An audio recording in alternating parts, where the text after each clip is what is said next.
شکر گزار ہوں منتظمین جلسہ کا، جنہوں نے اورنگ آباد کی اس مقدس اور بابرکت زمین پر عاشقان رسول کے اس بے مثل و مثال عظیم الشان ہزاروں کی تعداد میں حاضر ہوئے شریک عاشقان رسول سے خطاب کرنے کے لیے مجھ کو دعوت دی، اور اللہ رب العزت کا احسان شکر بجا لاتا ہوں کہ پروردگار نے آج کی اس بابرکت مجلس میں شریک ہونے کا مجھ کو موقع عنایت فرمایا۔ پیارے بزرگوں اور دوستو، آج کے جلسے کا ایک بہترین عنوان ادب مصطفیٰ صلی اللہ علیہ وآلہ وسلم، سرکار کے ادب کے تعلق سے میں کچھ بات آپ کی خدمت میں عرض کروں۔ پہلے یہ بات بتا دوں کہ اگر ادب ہے تو انسانیت ہے، اور اگر ادب نہیں ہے تو پھر انسانیت بھی نہیں ہے۔ لوگ کہتے ہیں ہم میں اور جانور میں فرق یہ ہے کہ ہم بات کرتے ہیں اور جانور بات نہیں کرتا۔ میں کہتا ہوں شاید جانور سے بات کرتا ہے۔ ہم میں اور جانور میں بات کا فرق نہیں ہے، ہم میں اور جانور میں ادب کا فرق ہے۔ مسلمان انسان وہ ہوتا ہے جو ادب کرتا ہے، جانور وہ ہوتا ہے جو کسی کا ادب نہیں کرتا۔ مسجد کے امام صاحب کو بھی بھونک دیتا ہے تو کبھی سیٹھ صاحب کو بھی بھونک دیتا ہے، تو جانور ادب نہیں کرتا۔ جانور کو امام کی تمیز نہیں ہے، مولانا کی تمیز نہیں ہے، مسجد کے صدر معتمد کی تمیز نہیں ہے، سیٹھ صاحب کی تمیز نہیں ہے، حضرت جی کی تمیز نہیں ہے، جماعت میں آنے والے لوگوں کو بھی تمیز نہیں ہے۔ پیارے بزرگ اور دوستو، غور کرنے والی بات ہے، حق اور ایمان بھی یہی ہے کہ اہل سنت والجماعت اسی جماعت کو کہتے ہیں جس کا پورا دار و مدار ادب پر ڈیپینڈ ہے۔ کئی لوگ پوچھتے رہے کہ بھائی اہل سنت والجماعت میں اور دیگر 72 جماعتوں میں فرق کیا ہے؟ ٹوپی تو آپ بھی پہن رہے ہیں، ٹوپی وہ بیچارہ بھی پہن رہا ہے، داڑھی آپ بھی چھوڑ رہے ہیں، داڑھی وہ 72 جماعت والے بھی چھوڑ رہے ہیں، کالے کپڑے تو سنی لوگ بھی پہنتے ہیں، انہیں بھی کالے کپڑے پہن رہا ہے۔ فرق کیا ہے؟ فرق بس اتنا ہے کہ وہ بے ادب ہے اور ہم ادب والے ہیں۔ فرق بس اتنا ہے، جھنڈے کا، فاتحہ کا، سلام کا فرق نہیں ہے۔ یہ تو ہماری خوش نصیبی اللہ نے ہم کو دینے کی توفیق عطا فرمائی ہے۔ یہ تو ہماری خوش نصیبی ہے کہ اللہ نے ہمیں فاتحہ والا بنا دیا ہے، عوددانوں کے گھر میں پیدا کر دیا ہے۔ یہ تو اللہ کا بہت بڑا احسان ہے۔ پروردگار نے خوشبو کے ماحول میں رکھا ہے نہیں، اور اللہ کا شکر یہ ہے کہ گھر میں بٹھاتا ہے، گھر کی بیوی کے ہاتھ کا کھلاتا ہے، ورنہ لوگوں کو 40 دن تک بیوی بچوں کے ہاتھ کا کھانا نصیب نہیں ہو رہا ہے۔ یہ تو اللہ کا بہت بڑا احسان ہے، اللہ ہم کو اپنے گھر والوں کا، اپنے ماں کا، اپنے بہن کا، اپنی بیوی کے ہاتھ کا کھلا رہا ہے۔ تو پیارے بزرگ اور دوستو، بہرحال میں آپ کا موڈ بنا رہا ہوں۔ میں دیکھا کہ آپ لوگ بہت زیادہ اچھے کیوٹ بیٹھے ہوں گے، مگر پتہ چل رہا ہے کہ تھوڑا آپ کا ذہن بنانے کی ضرورت ہے۔ تو بہرحال سنیت کا پورا دار و مدار ادب پر ہے۔ اب ہم لوگوں کو لوگ پوچھے وہ درگاہ کو جا کے جھکتے کئی کو، فرض ہے، واجب ہے، سنت ہے، نفل ہے، 56 سوالہ کرے تو بولا دیوانے ہیں۔ تو یہ فرض کا سوال لایا کئی کو ہے بھائی؟ جھکنے سے فرض کا کیا تعلق ہے آپ بولیے؟ ایک صاحب اگر کوئی ضعیف ہے، لکڑی پکڑ کے چل رہے ہیں، کئی کو لیے مول صاحب لکڑی ہاتھ میں فرض ہے کیا پوچھے تو وہ لکڑی لے کے مارتے انہوں۔ میرے پیارے بزرگ اور دوستو، فرض اس کو پوچھا جائیں گا جس کا تعلق قرآن سے ہے، جس کا تعلق حدیث سے ہے۔ بھائی اگر کوئی مسلمان درگاہ کو جاتا ہے اور کسی ولی اللہ کی مزار کو چوم لیتا ہے، مزار کو جو ہے اپنا ماتھا لگا لیتا ہے، تو اس کو فرض، واجب، سنت کیوں پوچھا؟ یہ کیوں کر رہا ہے؟ بات سمجھ میں آئی نا بھائی؟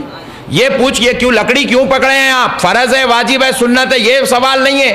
لکڑی کیوں پکڑے ہیں پوچھے تو اب وہ ضعیف عمر والا شخص جواب دے گا کہ بیٹا میرے گھٹنوں میں درد ہے اس لیے لکڑی پکڑ کے چل رہا ہوں۔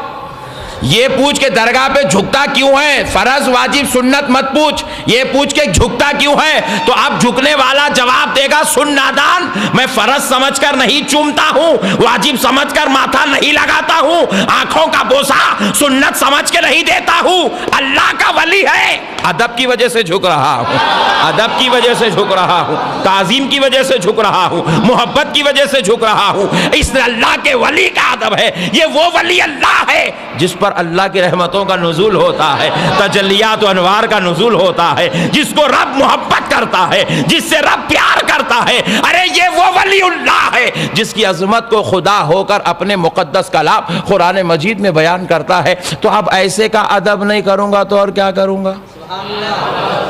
ادب کے خاطر جھکتے، اس میں اتنا ٹینشن کی کیا بات ہے؟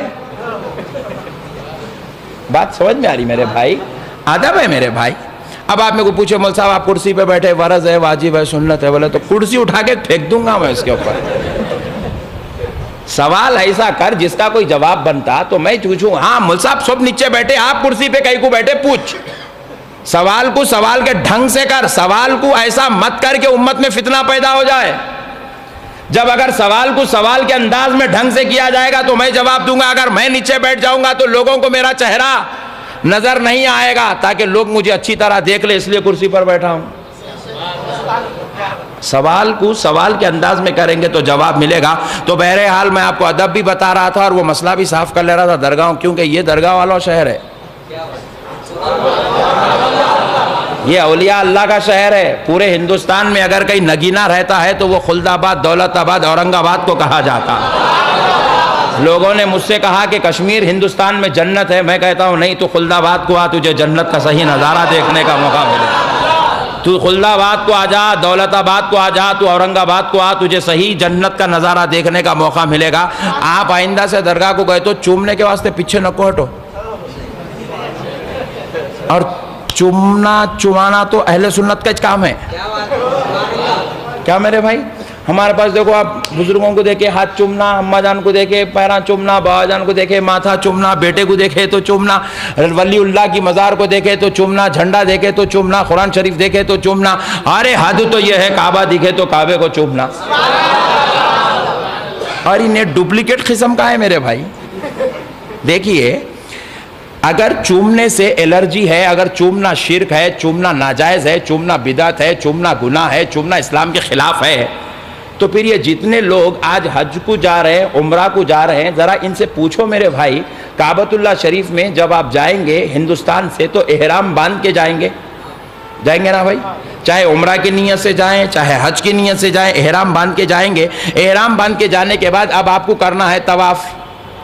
طواف اس وقت تک آپ شروع نہیں کر سکتے جب تک آپ حجر اسود کو نہیں چوم لیتے. حجر اسود کو چومنے سے طواف شروع ہوتا ہے. اب آپ ذرا غور کیجئے، حجر اسود ہے کیا؟ خدا ہے؟ نبی ہے؟ رسول ہے؟ نہیں، پتھر ہے. کیا ہے بھائی؟ ذرا بولیے. میرے بھائی، انہوں پتھر کو چومتا، یہ پورے جماعت والے پتھر کو چوم رہے نہیں چوم رہے؟ بولو میرے بھائی. اگر میں پیچھے ٹھہر کے شرک بولا تو بولو نا جی بھائی. یہاں درگاہ کو چومے تو شرک ہوتا، وہاں جا کے پتھر کو چومے تو ثواب ہوتا. واہ، کیا دین بنا کے لائے رے بھائی. کون سی پروڈکٹ، کون سی فیکٹری میں بنا ہوا دین ہے یہ میرے کو آج تک سمجھ میں نہیں آیا. یہاں جو ہے درگاہ کو چومے، جھنڈے کو چومے، قرآن کو چومے، اللہ کے ولی کے ہاتھ کو چومے، بدعت، ناجائز ہے. تم اللہ کے برابر کا درجہ دے رہو ہو.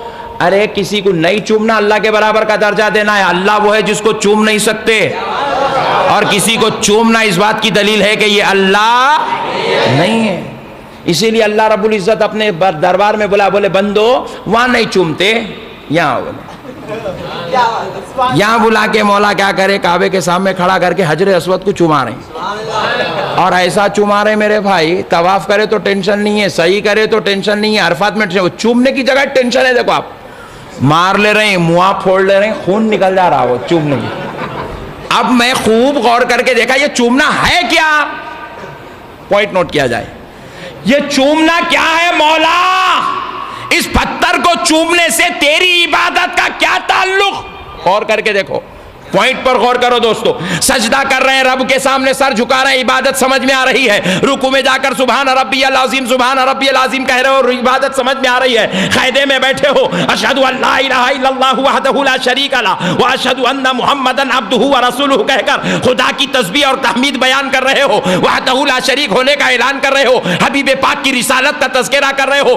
عبادت سمجھ میں آ رہی ہے. پتھر کو چومنا یہ عبادت کیا ہے؟ تو رب نے جواب دیا، بندے حقیقت میں یہ عبادت نہیں ہے، یہ ادب ہے. اور میں نے اس ادب کو عبادت کا درجہ دے دیا ہے، ثواب کا درجہ دے دیا ہے، رحمت کا درجہ دے دیا ہے، قربت کا مقام دے دیا ہے۔ جو یہ ادب کر لیتا ہے وہ اللہ کا محبوبوں میں شمار کیا جاتا ہے، اللہ کے مقربین میں شمار کیا جاتا ہے۔ حجر اسود کو چومنا ادب ہے۔ تو پیارے بزرگ